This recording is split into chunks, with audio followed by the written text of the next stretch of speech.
I didn't expect my sister to say something so cruel, not in front of everyone, not on the night my daughter had waited for all year.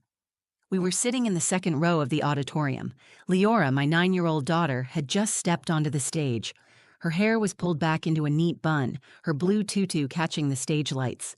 I could see her chest rising and falling quickly. She was nervous, but smiling. She always smiled when she danced. I leaned forward, hands clasped, barely breathing. Then my sister, Camille, tilted her head toward me and said, loud enough for half the row to hear, "She's not even built for ballet. It's embarrassing." My heart dropped. I turned to her, stunned. "What did you just say?" She didn't look at me. Her eyes stayed on Leora like she was critiquing a stranger. "I'm just saying. She's not the right body type. Look at the others. Leora's sweet, but this isn't her thing." I didn't have time to argue. Because right then, Leora heard her. She was in the middle of her arabesque, arms extended, one foot behind the other like we'd practiced at home 100 times. But her head turned. Slowly. She looked straight into the crowd, straight at Camille, and then her eyes met mine. Her face changed. Her smile disappeared. I stood up instinctively just as she faltered. Her knee bent too soon, and her hands dropped to her sides. The music kept playing, but she didn't. Leora stepped backward, turned around, and ran off the stage. She ran so fast her satin ballet slippers squeaked against the floor. Her little feet couldn't carry her away fast enough. The stage lights faded behind her. A few people in the audience gasped. Some whispered. I heard one woman say, "Oh no, what happened?" I didn't wait. I grabbed my purse and followed her, weaving through chairs, ignoring the people I accidentally bumped. I pushed open the side door to the dressing area and found her in the corner, curled up on a folding chair, arms wrapped around her knees. She was crying. Hard. She looked up at me with red cheeks and whispered, "I shouldn't have come. I shouldn't be here." I knelt in front of her, pushing her curls gently out of her face. "Baby, what happened?" She shook her head. "I heard Aunt Camille. She said I'm not built for ballet. Everyone heard her. I did everything right, and she still thinks I'm wrong." My chest tightened. I felt it in my throat. Anger, sadness, helplessness. I wanted to fix it, to undo it all, but I couldn't erase the words Camille had planted like poison. "She doesn't know what she's talking about," I said, trying to stay calm. "She was wrong to say that, and you are not wrong for being here." She made me feel like a joke. "You are not a joke. You are brave. You are talented. And no one gets to take that away from you." She leaned into me and cried harder, her little body trembling. I wrapped my arms around her and held her as tightly as I could without making it worse. That's when I heard the side door open again. A quiet hush fell over the dressing room. I looked up, expecting a teacher or the recital coordinator, but it was someone else, someone unexpected, someone who shouldn't have been there at all, and she was looking straight at us. It started like every other recital day, chaotic, full of bobby pins, missing shoes, and last-minute panic.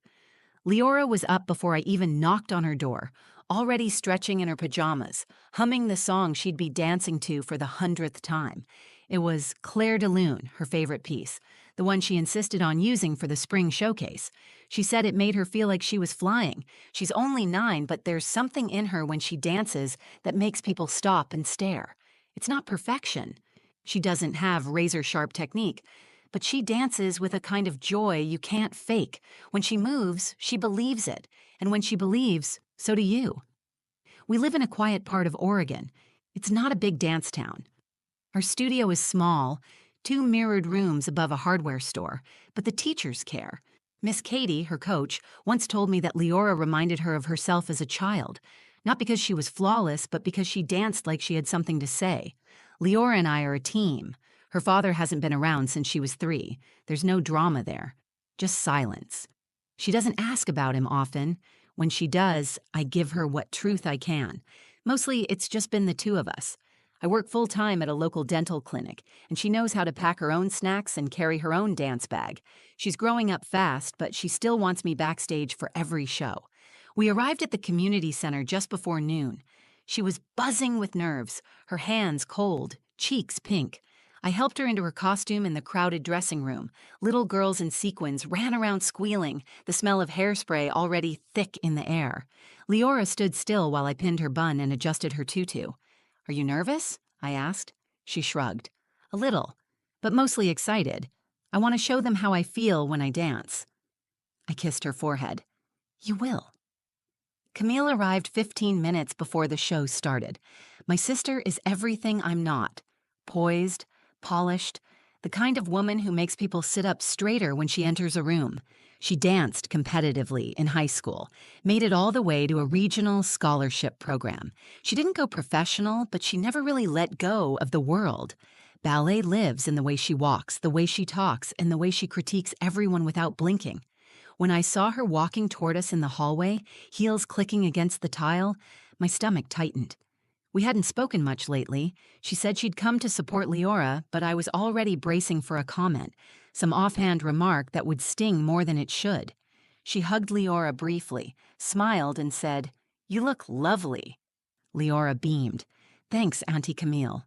Then Camille turned to me and said in a lower voice, "Is she doing a classical piece?" I nodded. "Claire de Lune." Camille's mouth twitched. "That's ambitious." I let it go. I wasn't going to argue with her minutes before curtain.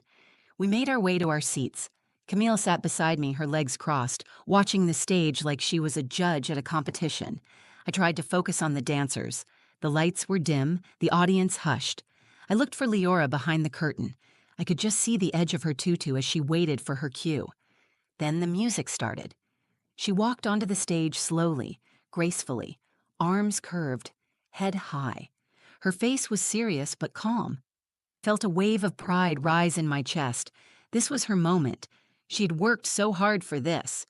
Weeks of practice after school, tired feet, sore calves, skipping birthday parties and movie nights to rehearse.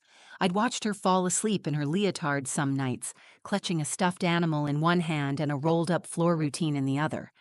This was supposed to be her moment to shine, to feel seen, to prove to herself that she could do this, even if she didn't look like the other girls, even if her thighs didn't taper like the ones in the dance magazines Camille used to leave around the house when we were kids. And for a few perfect seconds, she was dancing. She was flying, until my sister opened her mouth and brought everything crashing down. Leora had just begun her solo. The spotlight framed her small figure as she moved into the opening pose. One arm extended, one foot pointed behind, chin lifted. The music began to rise, and so did she, turning slowly, toes gliding across the polished wood floor. Every movement was fluid and careful. She was fully in it. Her posture, her timing, her focus, it was all there. I leaned forward slightly in my seat, hands clasped. I could feel my heart pounding, not out of fear, but out of pride. She was doing it. All the self-doubt, all the worry. It had faded the moment her foot hit that stage. Then Camille leaned toward me again. "She's not even built for ballet. It's embarrassing." She didn't whisper. She didn't lower her voice. It was just loud enough for the people around us to hear. The woman in front of us glanced back. Someone to our left shifted in their seat. I froze. The words landed in my stomach like ice water. For a second, I couldn't speak. I looked at her, hoping I'd misunderstood. "What?" I asked, too shocked to hide the disbelief in my voice. Camille crossed her arms, eyes fixed on the stage. "I'm just being honest," she said. "She's sweet, but this isn't her thing. She doesn't have the right lines. You know how this world works." I felt the heat rise in my chest. I wanted to scream at her, but before I could respond, I saw it. Leora had stopped moving. She stood there, frozen mid-step, eyes wide and locked on our section of the audience. Her expression had changed. She looked confused at first, then hurt. Her arms dropped, her body tensed. The music continued without her, filling the auditorium like nothing was wrong. But I could see everything had changed. She looked straight at Camille, then at me, and then she ran. She didn't walk off stage. She didn't bow or smile or cover it up. She turned and bolted, her slippers squeaking against the stage as she disappeared behind the curtain. Gasps rippled through the room. The lights kept shining on an empty stage. I shot up from my seat, nearly knocking over my chair. "Leora," I called softly, already stepping into the aisle. Camille didn't move.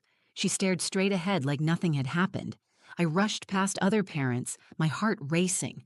I pushed through the side door and found my daughter in the dressing room, sitting on a folding chair near the back wall, her arms hugging her knees. She looked so small. Her face was red and streaked with tears. Her makeup was smudged. She wouldn't meet my eyes. I knelt in front of her, gently resting my hand on her leg. "Hey, I'm here." She looked up slowly. Her voice cracked. "She thinks I don't belong up there." I didn't ask who. We both knew. She thinks I look wrong, like I'm not good enough to be on the same stage. I pulled her into my arms. Her body trembled against mine. "She was wrong to say that," I whispered. "She had no right. But she danced, right? She knows ballet. She used to be really good. What if she's right? She's not. She may have danced, but she doesn't see what I see in you, what your teachers see, what everyone in that room saw before she opened her mouth." Leora sniffled. "I tried so hard. I wanted them to feel something." "They did. You made me feel everything. You were beautiful, baby." I held her tighter. Her costume crinkled against my jacket. The room was quiet except for the sound of kids whispering outside the door and the faint music still playing on stage. Then Camille stepped into the doorway. She didn't say anything. She just stood there, watching us. Her mouth pressed into a thin line. I stared at her. "You should leave." She opened her mouth like she was going to explain herself, but then she turned and walked away. I looked back at Leora. Her head rested on my shoulder. Her hands were clenched into fists, her whole body still tense. She whispered, "I want to go home." I nodded slowly. I started reaching for my phone to text the recital coordinator. That's when the door opened again. This time, it wasn't Camille. It was someone else. Someone unexpected. And the room changed. The door opened again, and for a second I thought it was just another parent looking for their child. But the way the room went quiet told me something was different. Everyone turned. A tall woman stood in the doorway. She wore black jeans, a gray hoodie, and white sneakers. Nothing about her outfit screamed celebrity. But the way people reacted, I knew she was someone. The room shifted. Kids stopped talking. One of the older girls gasped and whispered her name. "Is that Jayla Reyes?" It was. Jayla Reyes. The Jayla Reyes. One of the most famous contemporary dancers in the country. I'd seen her on TV, on streaming shows, in ads for dancewear. She had millions of followers. She'd performed on national stages, choreographed for music videos, and mentored dancers across the world. She wasn't from Oregon. She didn't live anywhere near us. She stepped inside like she knew exactly where she was going. "Hi," she said to one of the teachers by the door. "Sorry to interrupt. I'm looking for a dancer. A girl in a blue tutu. Her name's Leora, I think." I stood up slowly. My arm was still around my daughter. "That's her," I said. My voice was hoarse from crying, but steady. Jayla looked at me, then at Leora, who was still curled up in the chair. Her expression softened. "I saw a clip of her dancing on Instagram," she said. "Someone posted a rehearsal from last week. I was scrolling late one night and it popped up. I watched it 3 times. I screenshotted it and sent it to my manager. I said, 'Find this kid.' I had no idea she'd be here today." I stared at her, stunned. Leora slowly raised her head. Her eyes were swollen, her face streaked with tears. But she was listening. Jayla crouched down in front of her. "You moved like the music lived inside your body," she said. "That's not something you can teach. It's something you're born with." Leora didn't say anything at first. She just blinked, confused. "I messed up," she whispered. Jayla smiled gently. "Do you know how many times I've messed up on stage? Hundreds. And you know what I learned? Messing up doesn't mean you failed. It means you cared. It means you were vulnerable. That's what makes a real dancer."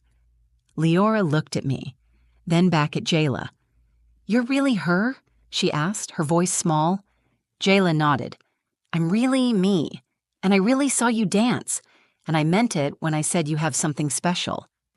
I felt my chest tighten, not from pain, but from something else. Gratitude, relief, the kind of emotion that builds when someone sees your child the way you've always seen them and says it out loud for the world to hear. Leora wiped her nose with the back of her hand. She looked down at her ballet slippers, then back at the doorway. Is it too late to go back out? I shook my head. You can go if you want to. They haven't closed the program yet. Jayla stood up and offered her hand. Let me walk you out. I think they're waiting. Leora looked up at me for reassurance. Only if you feel ready, I said. She nodded. Her voice was quiet but firm.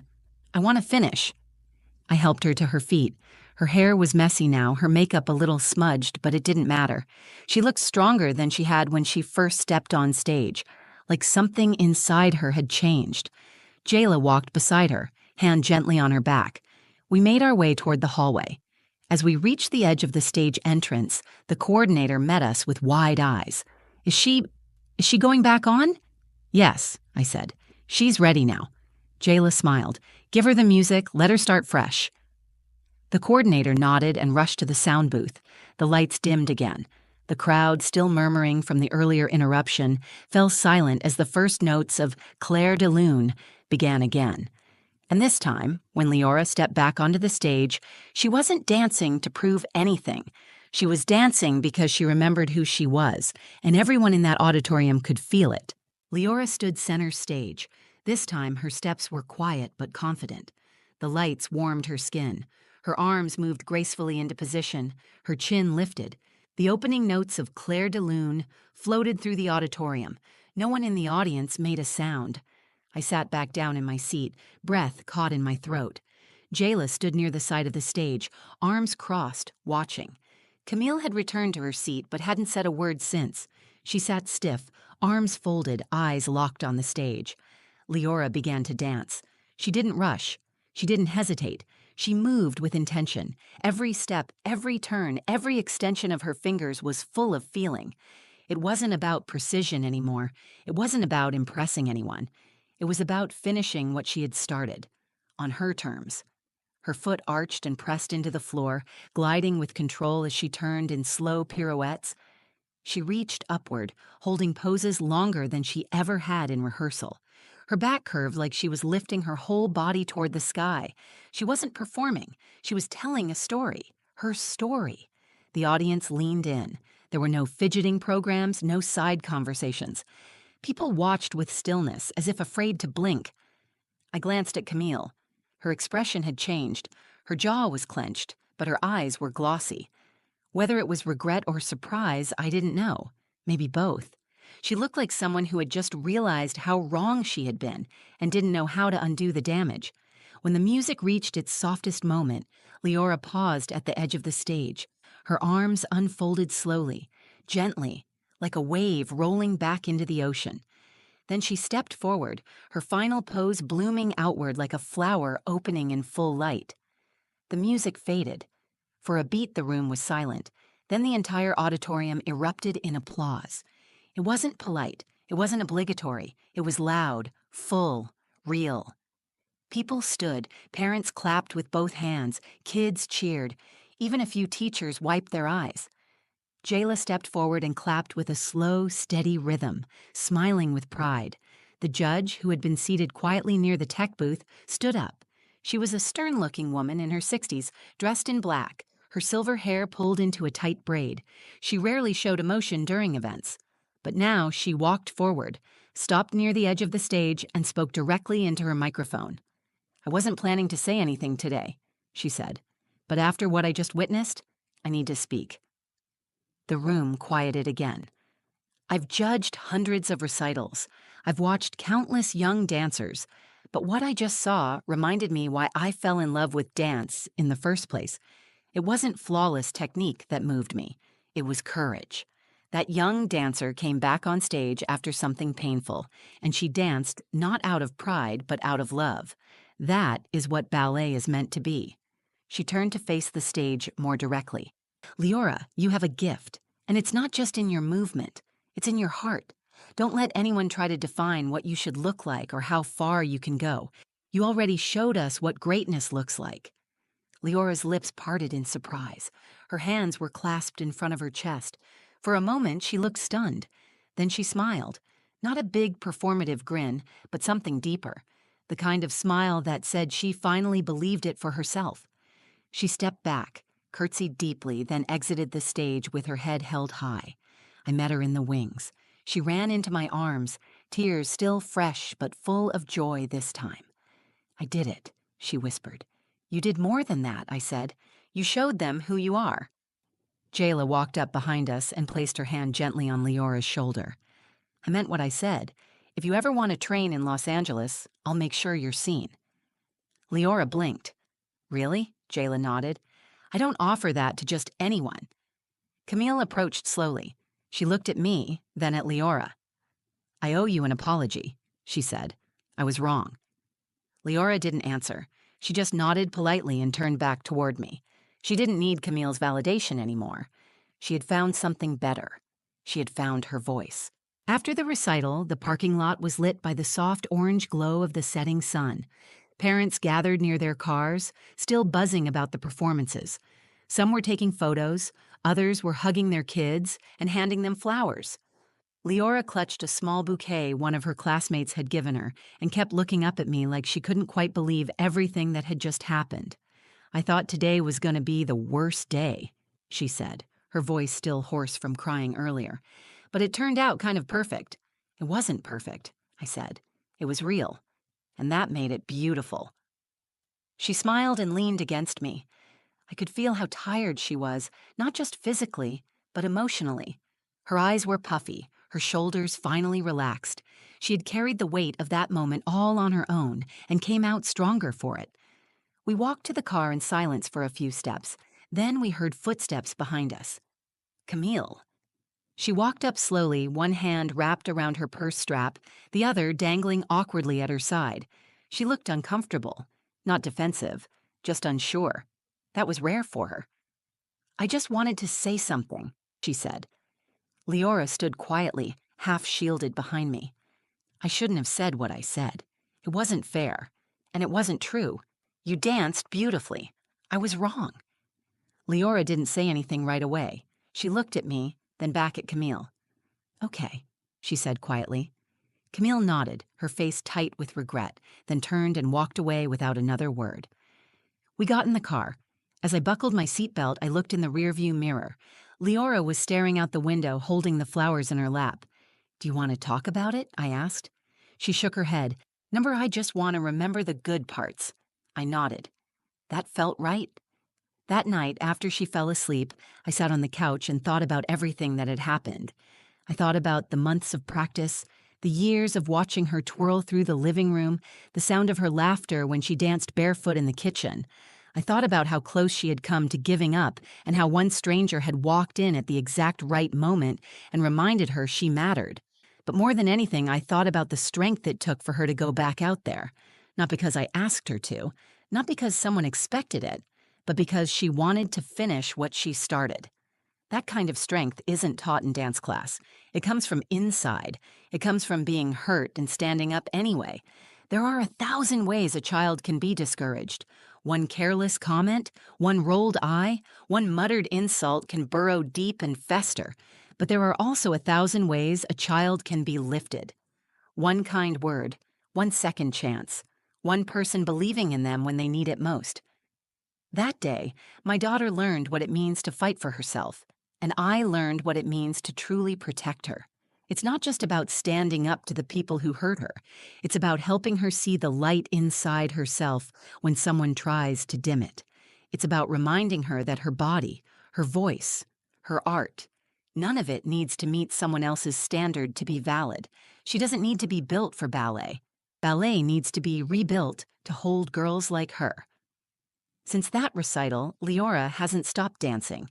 She practices more now, but she also dances more freely. She experiments. She improvises. She no longer imitates her idols. She creates her own style. Jayla followed through on her promise. She connected us with a virtual mentorship program, and Leora now trains with professional choreographers every other week. She's found her people, and she's found her place. If there's anything I would say to another parent watching this, it's this. Your child's dream is fragile in the beginning. Treat it like something sacred. Guard it. Nurture it. Speak life into it. Because while one voice can shatter a moment, one believer can build a future. And when your child steps into their light, make sure you're not just watching. Make sure you're clapping the loudest. Thank you for listening to our story. If it moved you, If it made you think about the power of words or the strength inside a child who chooses to rise, please give this video a like. It helps more people find stories like this one. Share it with someone who might need to hear it. A parent, a teacher, a kid chasing a dream. And if you've ever had a moment where someone doubted you and you proved them wrong, tell us in the comments. I'd love to hear your story too. Make sure to subscribe to the channel for more real, powerful moments like this. We've got more stories coming that will stay with you long after the video ends. Until next time, keep believing in yourself and never underestimate the impact of showing up for the people you love.